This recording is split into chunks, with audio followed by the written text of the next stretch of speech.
વાત કરીએ સાબરકાંઠાની તો સાબરકાંઠાના ઈડરની દેત્રોલી દૂધ મંડળીના સેક્રેટરી સહિત 7ને નોટિસ કે જ્યાં સેક્રેટરી અને કમિટી સભ્યોને નોટિસ ફટકારવામાં આવી છે। ત્યારે બરોલી શાખાના મેનેજરને બોર્ડ ઓફ નોમિનીઝ કોર્ટના તેડા કે જ્યાં 60 વર્ષની વયમર્યાદાને લઈને ચેરમેનને છૂટા કરવાનો મામલો। ત્યારે કુલ 7 લોકોને કારણદર્શક નોટિસ ફટકારવામાં આવી।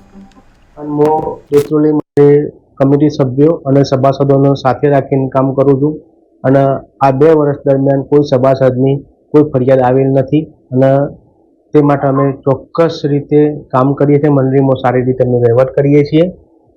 અમે સેક્રેટરીને 30/6/2024ના રોજ નિવૃત્ત થતા હોવાથી અમે 31/5/2024ના રોજ કમિટીની મિટિંગ બોલાવેલી। મિટિંગની અંદર અમે એવું નક્કી કરેલું કે 25/6/2024ના રોજ જો સાધારણ સભા મળશે એમને એક્સટેન્શન આપવાની વાત કરેલી તો એમને અમે એવું કમિટી વતીથી કીધેલું કે જનરલમાં તમને બહાલી મળશે, જનરલ મંજૂર કરશે તો અમે તમને એક્સટેન્શન આપશું અને 25/6/2024ના રોજ જનરલ સભા થઈ।